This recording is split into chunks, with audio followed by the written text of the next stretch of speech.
Queremos agradecer a Deus por mais um momento de termos a oportunidade de chegar até você através deste programa Voz da Assembleia de Deus, trazendo uma meditação da palavra do Senhor para a sua vida.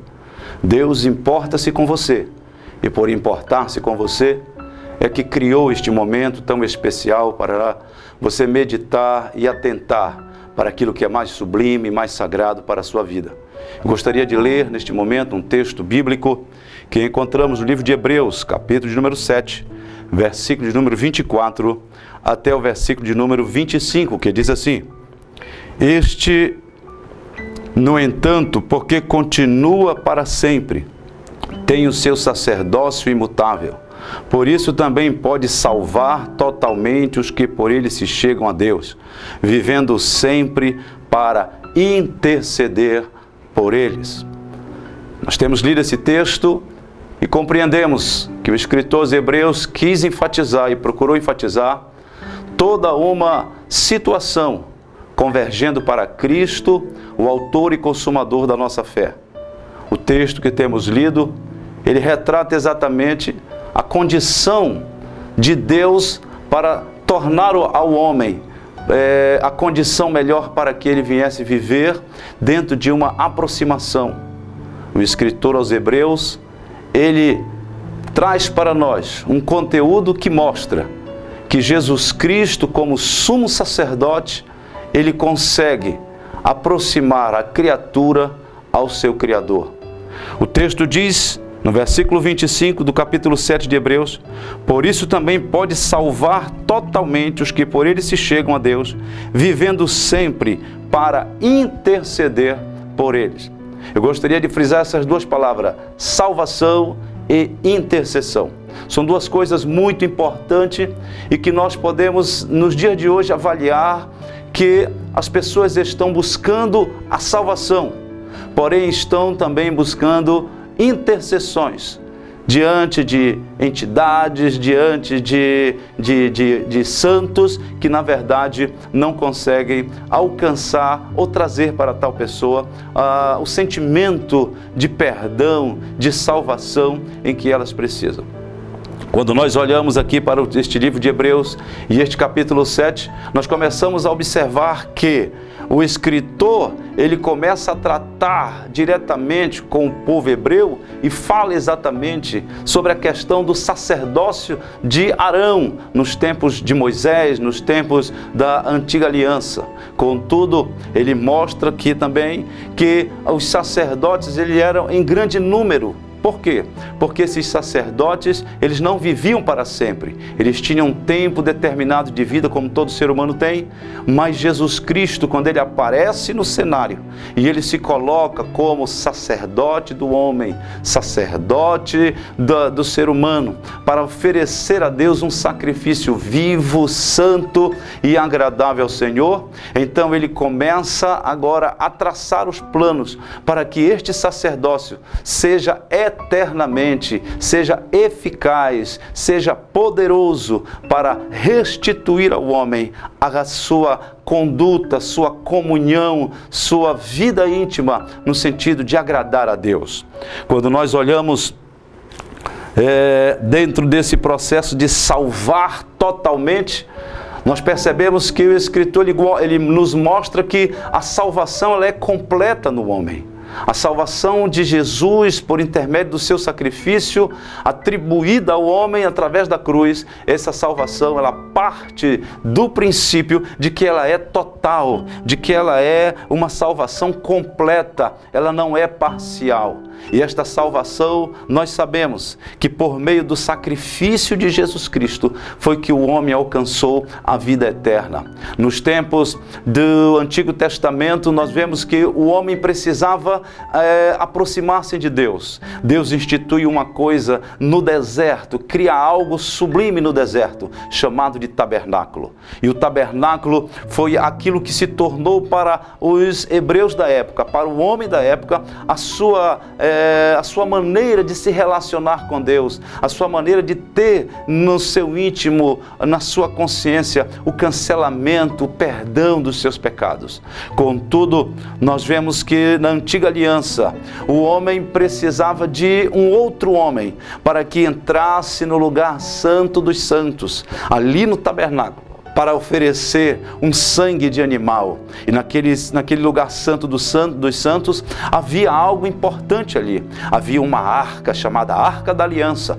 Esta Arca da Aliança, ela continha ali 3 coisas muito importantes. Uma delas era o decálogo, era a lei que Deus tinha dado a Moisés em tábuas de pedra.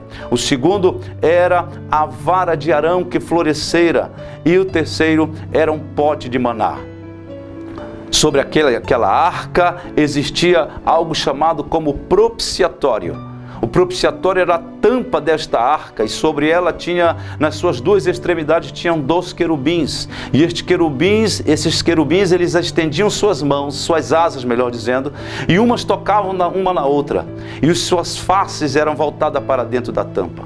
Isso simbolizava que ali dentro daquela arca existia algo que condenava o homem. Existia algo que era juiz da vida do homem, chamado de lei.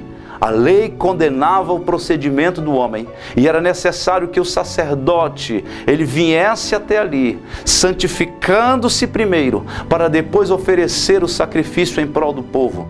O sacerdote era introduzido naquele lugar, santo dos santos, e ali ele espargia um sangue de animal, um animal que fora imolado, um animal que fora abatido, e o seu sangue fora colhido em recipientes para ser jogado sobre a tampa daquela arca, sobre o propiciatório, simbolizando e significando que a lei que estava ali dentro daquela arca, ela era coberta pelo sangue do animal. E Deus, quando olhava neste momento para cima daquela tampa ou para dentro daquela arca, ele não conseguia ver, simbolicamente ele não conseguiria ver a lei que condenava o homem, mas Deus passava a ver um sangue de um animal que fora imolado, de um animal que fora sacrificado para trazer alento, trazer perdão. Aquele sangue ele não perdoava, mas diz a Bíblia que aquele sangue ele encobria o pecado do homem, então ficava entre a lei e os olhos de Deus, e aquele sangue cobria então aquele momento,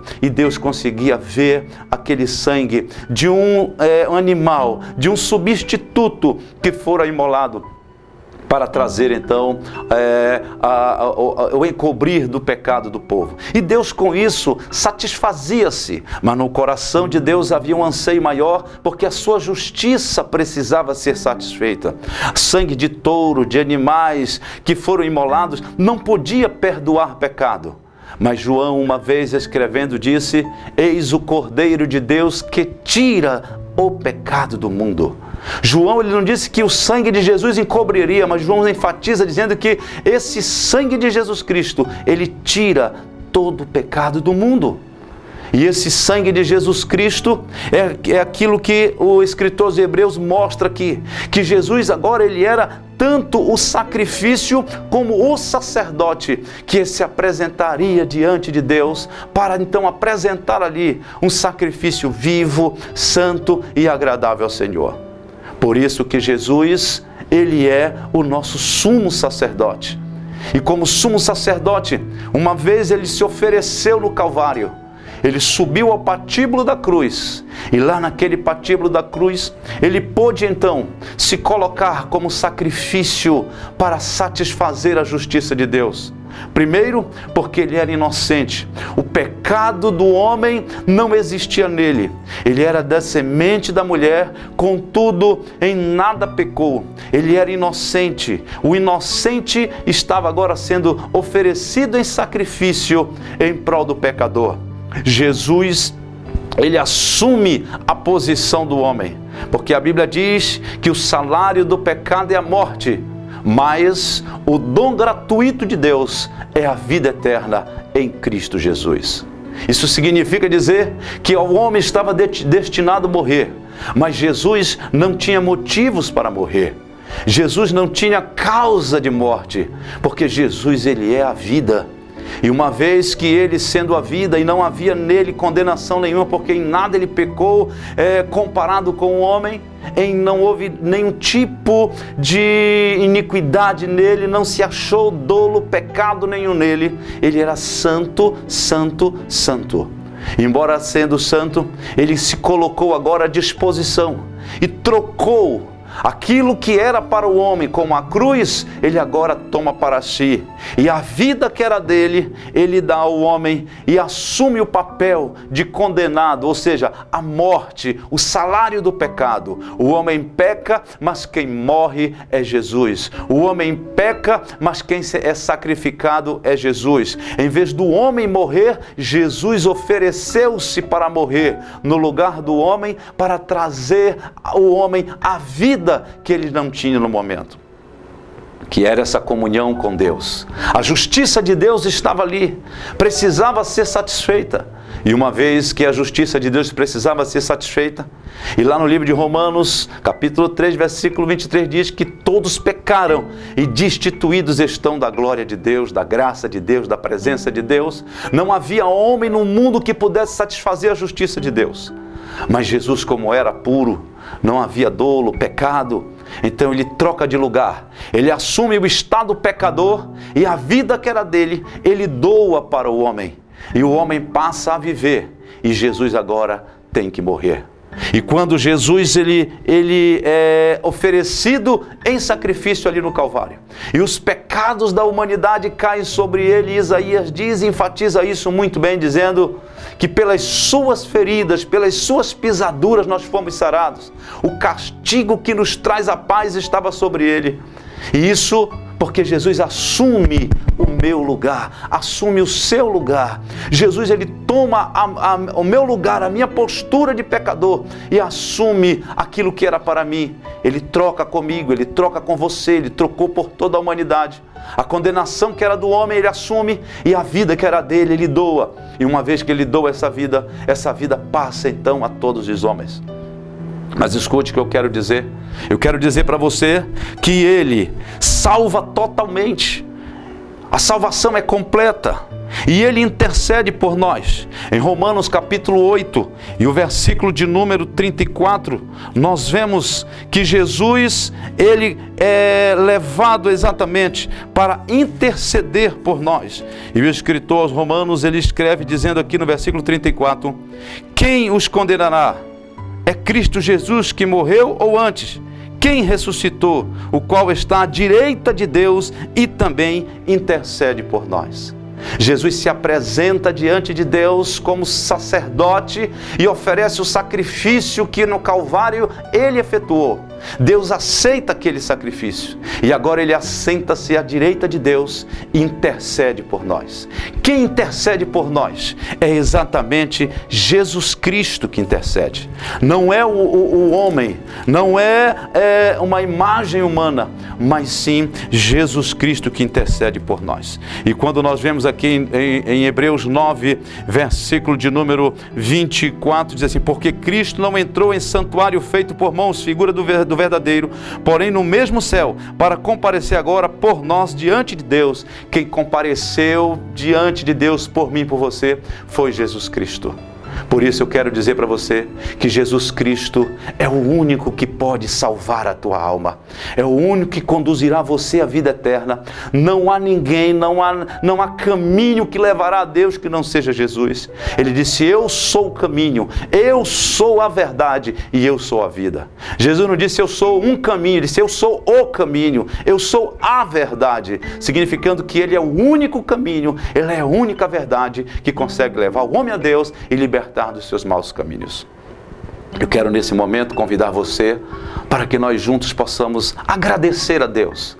Não pedir, mas agradecer, porque tudo que Deus fez nós não merecíamos, mas Ele agora oferece-se por nós para que nós tenhamos vida, e essa vida Ele quer que você tenha. Se você ainda não aceitou Jesus como teu Salvador, aceite-o, receba-o, creia nisso, porque Ele é o único que pode te salvar. Ore comigo. Eterno Deus, nós oramos a Ti, Senhor, agradecido porque Tu ofereceste Teu Filho por nós.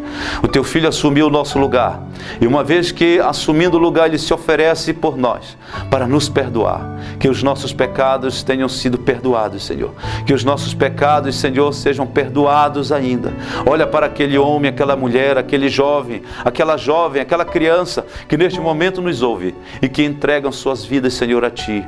Olha para aqueles, Senhor, que precisam ser alcançados, que o perdão do Senhor seja sobre a vida de cada um, restituindo-lhe o direito de serem feitos filhos de Deus, todos aqueles que creem no Teu nome. Tudo em Cristo te pedimos, hoje e sempre. Amém.